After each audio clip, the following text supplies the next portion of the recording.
বৃষ্টিতে ভেস্তে গেল কলকাতা আর গুজরাটের নির্ণায়ক ম্যাচ।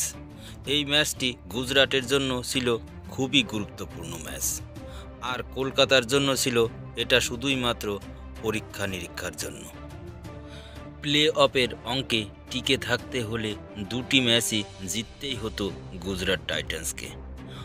অপরদিকে কেকেআরের টার্গেট ছিল শুধুই মাত্র পরীক্ষার।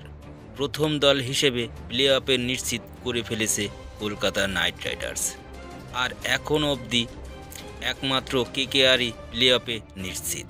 বাকি তিনটে স্পটের দৌড়ে অনেকগুলো দল।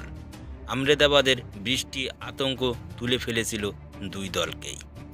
রাত 10:15 নাগাদ শুভমন গিল ও শ্রেয়স আইয়ার যেভাবে আলিঙ্গন করছিলেন তাতে মনে হচ্ছিল ম্যাচ বুঝি বাতিলই হয়ে গেল। বৃষ্টি কমলো, অপেক্ষা ছিল অন্তত 5 ওভারের ম্যাচ হবার, কিন্তু সেই আশাতেও জল ঢেলে দিল আবহাওয়া। তারপর রাত 10:30 পর থেকেই তৎপরতা শুরু হয়ে যায় টসের। দর্শকরাও অপেক্ষায় ছিলেন, যদিও বৃষ্টির তেজ ফের বাড়ায় 10:38। তবে ম্যাচ পরিত্যক্ত ঘোষণা হয়। দু দলেরই লক্ষ্য সম্পূর্ণ থেকে গেল।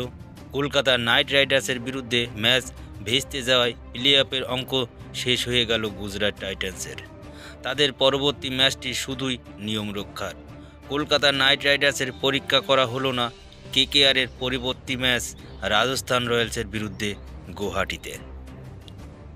কলকাতা নাইট রাইডার্স ছাড়া আর কোনো দলই সরাসরিভাবে প্লে অফে নিশ্চিত করতে পারেনি। এখনও বাকি তিনটে স্পট। তবে রাজস্থান রয়্যালসের ঝুলিতে 16 পয়েন্ট থাকায় ধরেই নেওয়া যায় রাজস্থান প্লে অফে যাবে।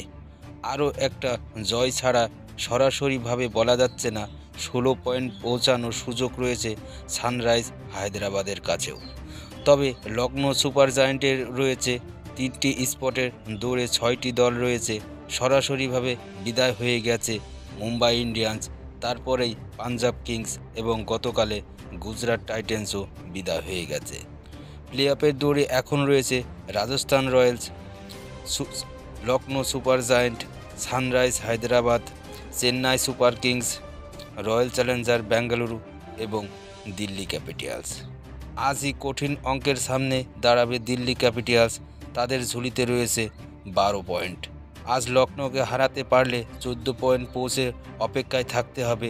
হারলে অবশ্য অঙ্ক থেমে যাবে দিল্লি ক্যাপিটালসের। লখনৌ সুপার জায়ান্টস ও সানরাইজ হায়দ্রাবাদের দুটি ম্যাচ এখনও বাকি। লখনৌ দুটি ম্যাচেই জিততে হবে 16 পয়েন্ট। সানরাইজ দুটি ম্যাচ জিতলে 18 পয়েন্ট। সেক্ষেত্রে অবশ্যই রয়্যাল চ্যালেঞ্জার ব্যাঙ্গালুরুর বিদায় নিশ্চিত হবে। চেন্নাইকে প্লে অফে যেতে শেষ ম্যাচে আরসিবিকে হারাতেই হবে। লখনৌ ও সানরাইজ হায়দ্রাবাদ একটি করে হারলেই চিত্রটা ফের আবার পাল্টে যাবে।